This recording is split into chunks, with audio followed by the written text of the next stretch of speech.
Welcome back, TCS TV viewers. It's Chris Niccolls here from the camera store, and we have another Unsung Camera of Yesteryear for you. I mean, I know you guys have been missing that. Now, 1988 in Calgary was a very interesting time. We had the Calgary Olympics, which was a big success. Calgary Flames won the Stanley Cup, go Flames.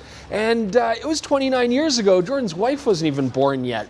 But it was also the year that the Nikon F4 came out. Now, this is an amazing camera, technological marvel, and yet at the same time, almost universally hated.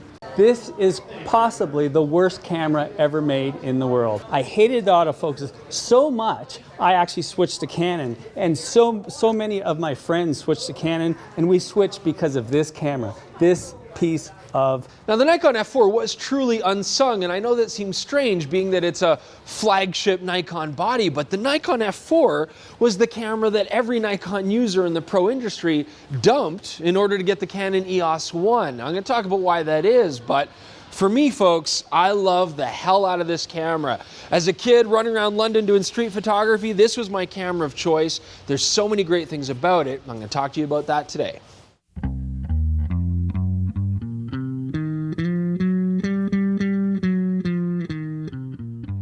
Now, one of the lenses I have with me today is the Nikkor 105 2.5 AI. This is a classic, legendary Nikon lens, beautiful to use.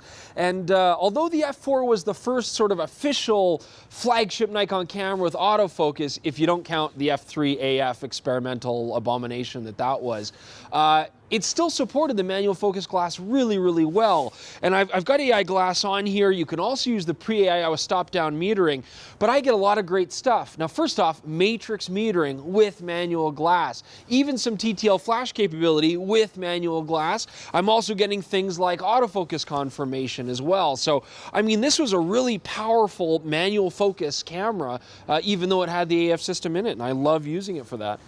So you know that feeling when you see something that you think might be good to photograph, and then you walk almost breaking your ankle through a whole bunch of snowy rocks to get down there, and then you realize it's not a very good photograph, but you shoot it anyways because of all that effort? That's exactly what I'm gonna do right now.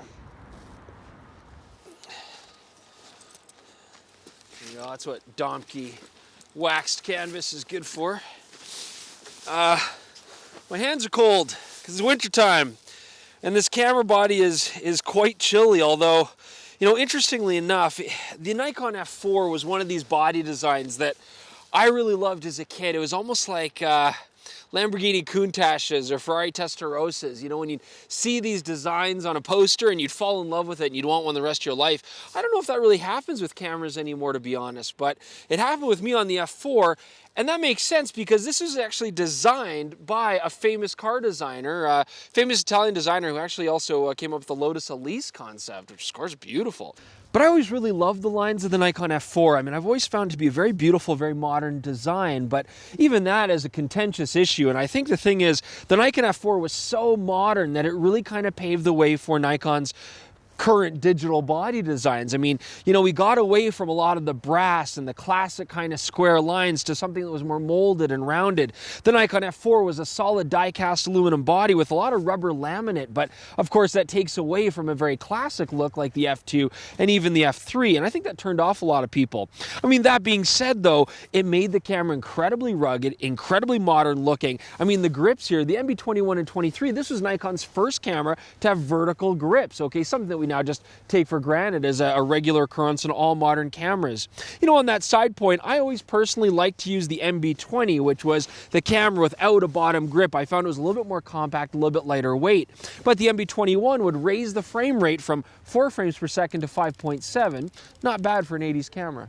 You know, the Nikon F's viewfinder, easily removable. Look at that. Boom. Just comes right off like that. Clicks back on there. This thing is so big and bright. I'm just going to walk around like this from now on. Rather than use my own eyes, this is preferable. You know, this viewfinder gives you 100% magnification, great eye relief on this viewfinder as well. And of course, with Nikon, you get tons of screens to choose from. The only thing I will say about it is yeah, you do still have to look around your viewfinder, you know, looking up into the top and the bottom to see all of your screens. But we had a classic aperture control right there in the viewfinder at the top where I could see it right on my manual lenses. LED at the top left, LED at the bottom. It gave me all of the information I needed. It was really, really bright and really, really sharp. So one of the things I'm really loving about today, well, first off, a lot of Nikon glass is still 52 millimeters, and I can break out my old black and white filters, all the different colors. Got a nice striation in the crowd, so I'm gonna slap on the red filter here. And again, everything meters nice. Get that contrast. It's just a fun part of the experience, you know, walking around shooting black and white film, throwing on your colored filters, changing your contrast at the time of shooting, and you know, and then just kind of pulling that out in the darkroom. Okay, so I'm gonna take a puddle shot here just for you guys. I mean, again, I'm past these now. This is all for you folks.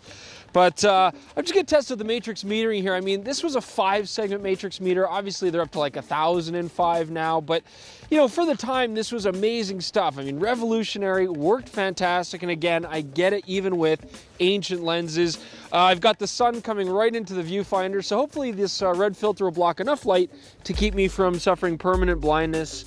Let's find out. Oh, it's bright. Can't be good for me.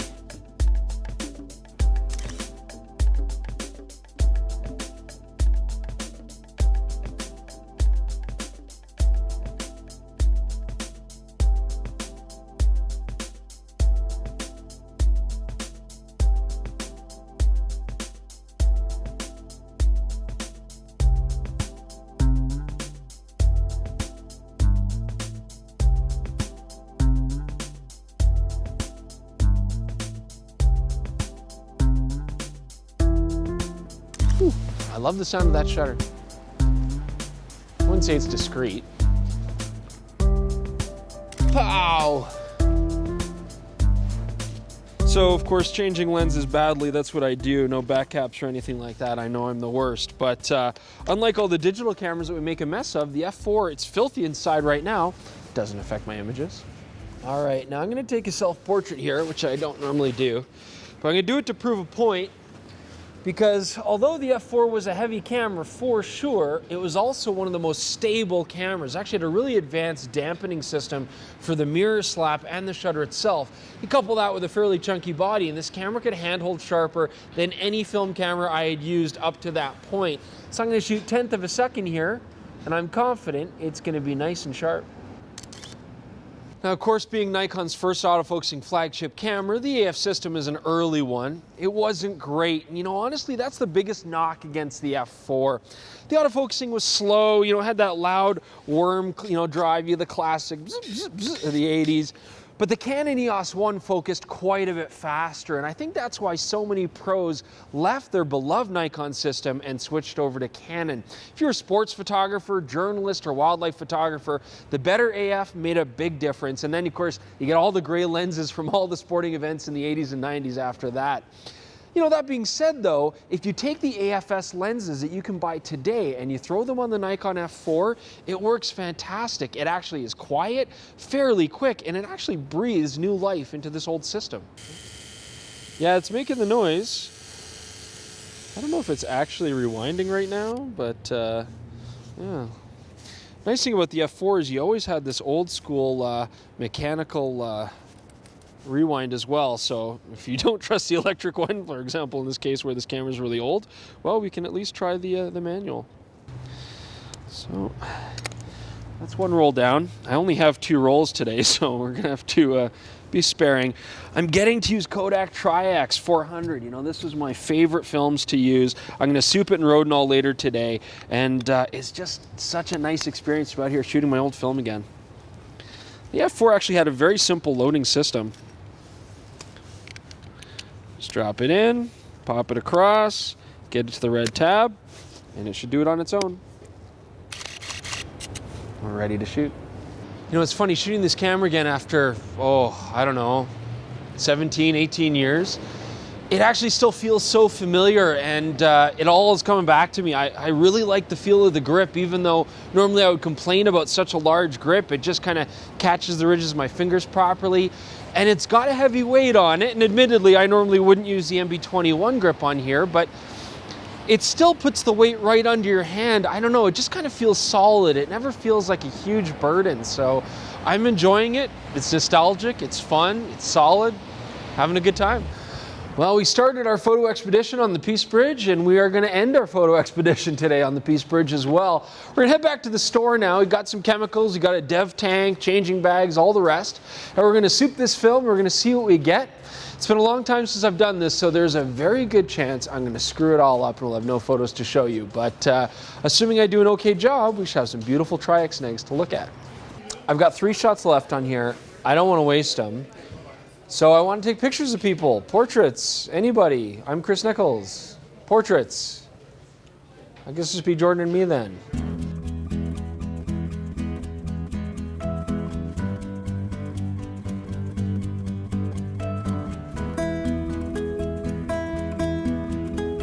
All right, so this has never really been done in the camera store before, ironically, but we've never developed film here. So I've got my rolls, I've got my dev tank, I don't have a changing bag, so we're gonna get into the bathroom there. They've got no windows, and we're just gonna jam one of these stand bags under the door, and hopefully we can eliminate all the light that we have to.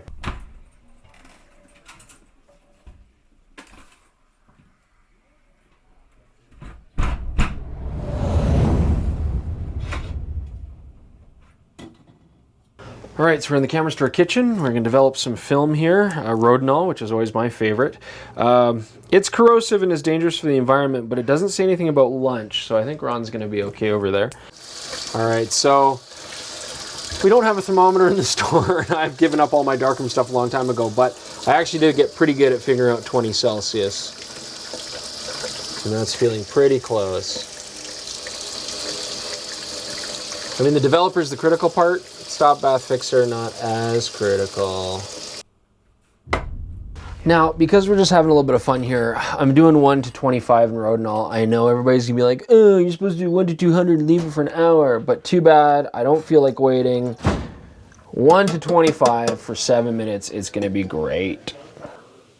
Our NIGs turned out okay, and we had our scans. We guys got to see photos from the F4, and it was a really nice experience. It was fun to get back to my roots, shooting this camera, kind of reliving those times. It was a really good experience, and that's how I remembered it with the F4. And of course, you guys have heard a lot of opinions now about why the camera's terrible and what people hated about it, and hopefully I've gotten across what I enjoyed about it, what I liked about it. You have to remember too that this camera is different cameras to different people. I could see how journalists who have to stay right on the cutting edge get this camera and start to realize that autofocus isn't keeping up with other competition on the market. And you know, maybe there's some handling things they didn't like. But for me, when I got this camera, it had already been out for a long, long time, you know, like a good 12, 13 years. And I was using it with a lot of manual focus glass for my Nikon FE. And really, to me, the Nikon F4 is the ultimate manual focusing Nikon F body. I mean, it's just so capable. It does so much stuff with AI and AIS glass. And on top of that, you know, it's rugged, it's solid, it's very stable. I really like the image quality that I get out of this camera.